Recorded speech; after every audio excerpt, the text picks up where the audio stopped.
Bonjour tout le monde, nous voici pour une petite introduction. Alors, qui suis-je? Eh bien, je suis, on va dire, la somme de pas mal de choses.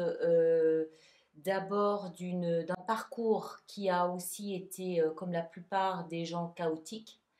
Et ce parcours m'a amené petit à petit, à l'âge adulte, à vouloir comprendre comment se forment les blessures, d'où elles viennent, pourquoi est-ce qu'on souffre, pourquoi est-ce qu'on a mal, et puis par effet domino, comment est-ce qu'on peut soigner tout cela, comment est-ce qu'on peut y remédier, comment est-ce qu'on peut devenir résilient. Tout simplement être résilient et faire en fait de ces blessures une force. J'ai toujours considéré qu'il n'était pas très important de savoir comment on était né, mais plutôt ce qu'on faisait de sa naissance, ce qu'on faisait de toutes ces blessures.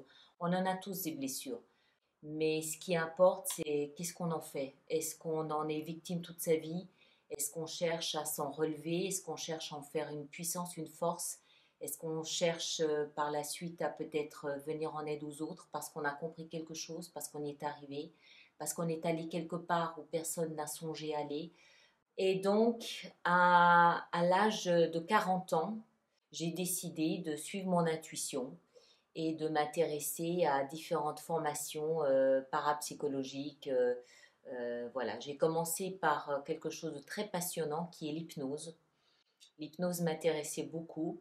Quand on est en état modifié de conscience, de plonger en soi, d'aller à l'intérieur de soi et de repérer peut-être des défaillances, de repérer peut-être des zones où il aurait fallu intervenir.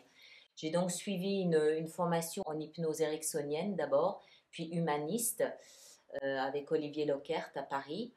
Par la suite, je me suis intéressée à tout ce qui est symbologie, la symbolique des choses, avec évidemment Patricia D'Angeli. C'est comme ça que j'ai démarré ma formation de thérapeute. J'ai pratiqué quelques années en cabinet à Genève notamment, et puis j'ai vite compris qu'en fait, je m'essoufflais dans ce domaine-là. Il y avait autre chose à apporter. Et puis la dernière petite touche de formation là au milieu a été mes quelques années en Angleterre dans un collège qui s'appelle Arthur Findlay College où j'ai appris, j'ai côtoyé, j'ai appris la médiumnité. Mes premiers essais, mes premiers tests en médiumnité m'ont fait très peur. Et contre toute attente, en fait, j'ai beaucoup appris, j'ai beaucoup évolué grâce à la médiumnité. Les messages d'amour, les messages d'encouragement, la bienveillance, la chaleur, tout ça ont été vraiment formateurs. Donc voilà, toutes ces différentes facettes font que je suis aujourd'hui Alice Nicolas, que je propose mes lectures intuitives qui sont encore une fois au carrefour de tout ce qui m'a formé, tout ce qui m'a forgé, de tout ce que je suis devenue, tout ce que j'ai pu faire avec ce que j'ai rencontré durant ma vie.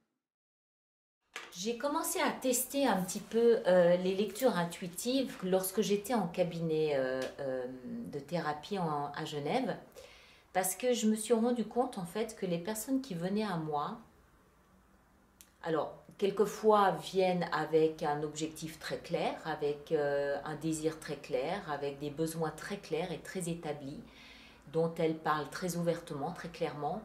Et d'autres personnes, c'est un peu plus ambigu. D'abord, elles sont quelquefois peut-être un peu gênées de parler de certains problèmes, ou alors elles ne savent pas le définir elles-mêmes.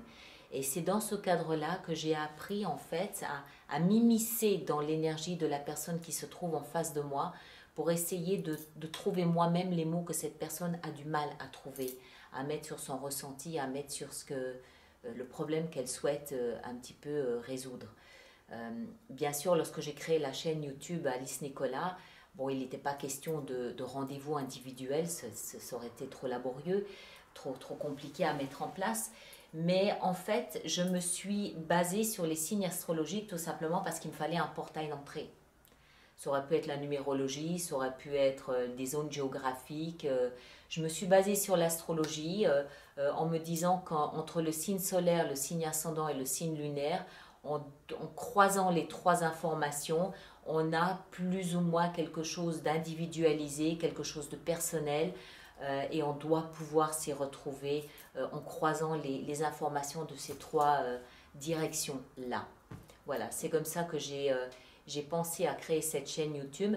Évidemment, j'ai regardé un petit peu ce qui se faisait sur le marché.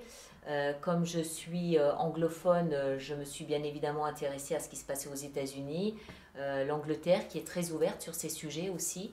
Donc voilà, j'ai pioché un petit peu ici et là pour créer Alice Nicolas.